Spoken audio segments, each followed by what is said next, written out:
Di suatu masa, tepatnya tahun 1818, Belanda membangun sebuah jembatan sepanjang 40 meter yang melintas di atas sungai Batang Agam. Jembatan itu menghubungkan Pasar Payakumbuh dengan daerah Air Tabik di Sumatera Barat. Pemerintahan Belanda menyiksa orang-orang Indonesia sebagai pekerja. Jembatan itu dibangun dari susunan batu merah berbentuk setengah lingkaran.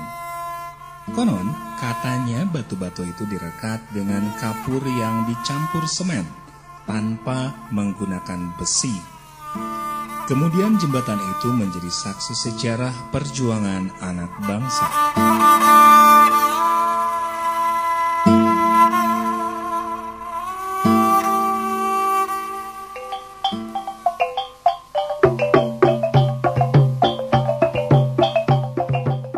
Terkisahlah cerita luka dari jembatan yang kokoh itu. Di sebuah desa, tepatnya daerah 50 kota, desa nan indah, sejuk dan subur tanahnya. Bukit berbatu menjulang ke angkasa, simbol keindahan yang dikaruniai Sang Maha Pencipta. Jauh sebelum negeri ini bernama Indonesia Raya. Hiduplah seorang anak laki-laki bernama Buyung yang berusia 10 tahun. Situasi daerah sedang berkecamuk dalam perang. Setiap laki-laki turun memanggul senjata melawan penjajah Belanda. Tidak terkecuali dengan Buyung. Dengan gagah berani, ia berjuang bersama ayahnya merebut kemerdekaan negeri tercinta. Seperti biasa, sore itu Buyung telah bersiap maju ke arena laga. Senjata seadanya di tangan kecil yang sejujurnya belumlah kokoh memikul bambu runcing yang beberapa waktu lalu telah disiapkannya. Petang akan segera menghilang. Malam adalah saat yang dinantikan para pejuang untuk bergerilya. Dengan semangat membaja bersama ayahnya, Buyung turun dari gubuk tuanya, diiringi doa haru ibundanya tercinta. Demi bangsa merdeka yang diimpikan mereka, sang ibu rela melepas suami dan anak bujangnya bertempur, mempertaruhkan nyawa demi kebebasan mereka.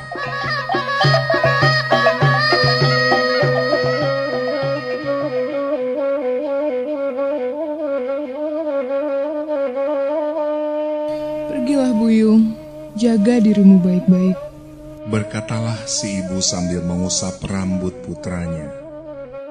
Doakan kami, Mande. Kami akan pulang membawa berita gembira. Kami akan mengusir kaum penjajah itu dari tanah kelahiran kita. Dengan semangat menggebu, Buyung menenangkan ibunya. Cara ia bicara tidaklah seperti anak usia 10 tahun. Karena derita dan keadaan negeri membuat mereka hanya mengerti satu kata, merdeka. Dalam barang penyubarangan batangan tokan.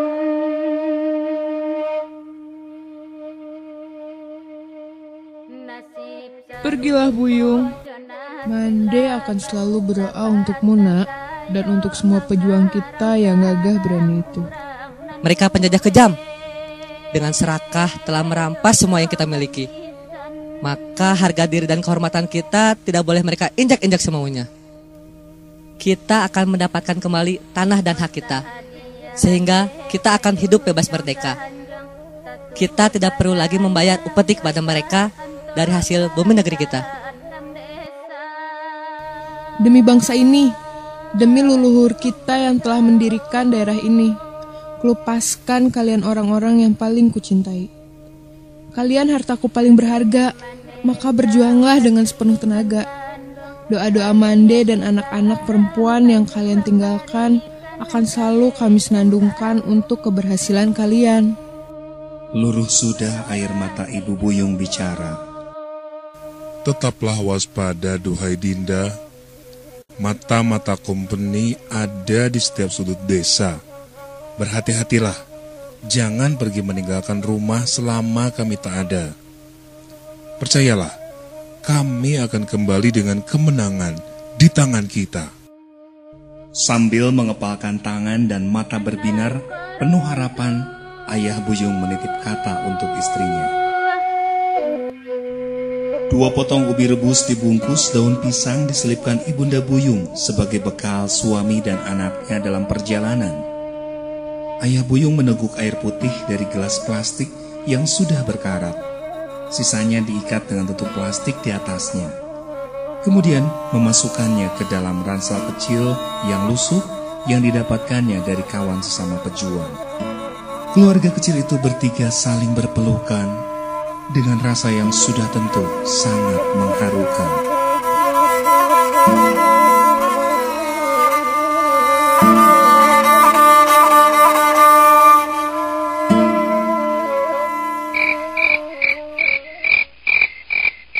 Malam telah mulai larut, suasana desa begitu mencekam, gelap dan senyap. Lampu-lampu petromak di setiap rumah tidak ada lagi yang menyala. Pertanda semua warga telah pulas dalam tidurnya. Tidak ada yang tahu apa yang terjadi dengan para pejuang yang tengah melaksanakan tugasnya.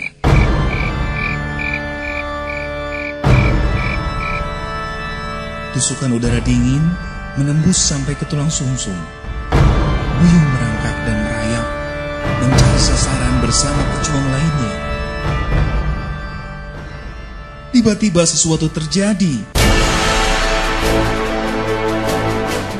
Saat mereka hampir sampai di markas Belanda, seorang teman Buyung ternyata terpisah dari rombongan. Akhirnya ia tertangkap tentara Belanda. Dengan keji tentara Belanda menggiringnya ke pos penjaga, maka hebohlah suasana malam itu.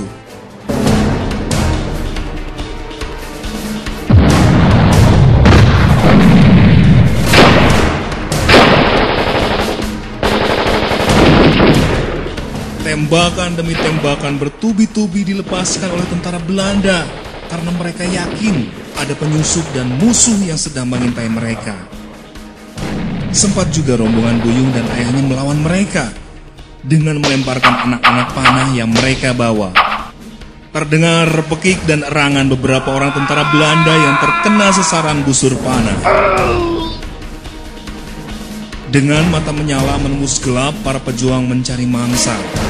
Seorang serdadu melintas hanya berjarak 1 meter dari arah persembunyian mereka. Sigap ayah Buyung melemparkan bambu runcing sekuat tenaga. Bak tongkat lembing mengayun ke udara, tepat mengenai jantung sang tentara. Darah segar muncrat seketika dengan erangan, laksana lolongan anjing meregang nyawa.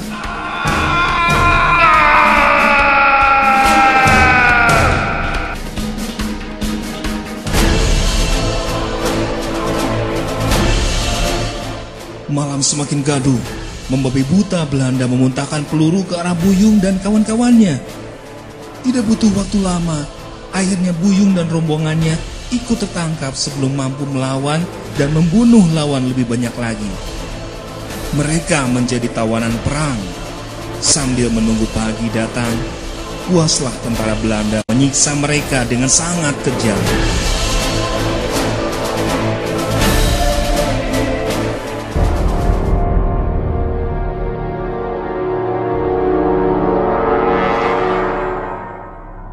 Sinar sang surya telah menampakkan wajahnya.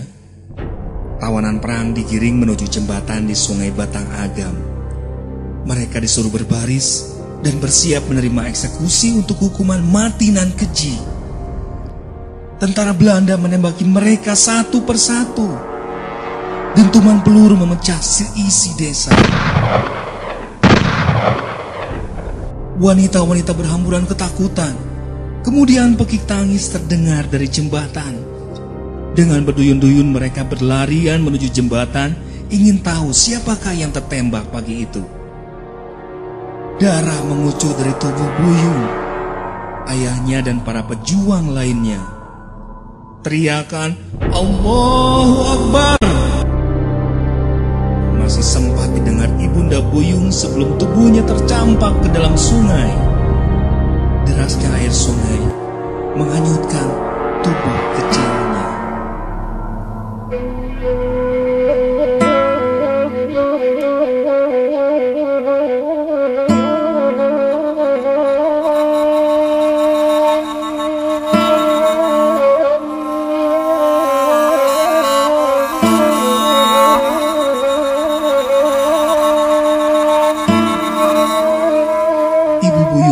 Di atas jembatan berjejer bersama wanita lainnya.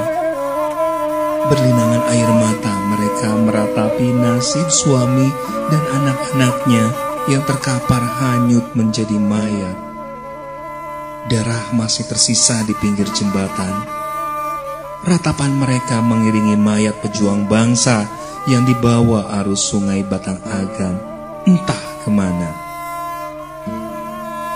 Semenjak itu Ibu Buyung hidup sebatang kara tanpa anak dan suaminya. Semenjak itu Ibu Buyung hidup sebatang kara tanpa anak dan suaminya. Demikianlah kisahnya. Sampai saat ini jembatan itu dinamakan Jembatan Ratapan Ibu, sebagai saksi sejarah perjuangan Buyung dan kawan-kawannya. Dibuat pula tugu patung seorang perempuan di sisi jembatan yang tengah menuju ke sungai Batang Agam. Adik-adik yang baik, kini kita telah merdeka, maka teruslah berjuang membangun bangsa. Tentu saja, kini perjuangan kita bukan lagi untuk melawan penjajah. Akan tetapi, kita berjuang demi mengharumkan nama negara dengan prestasi-prestasi kita.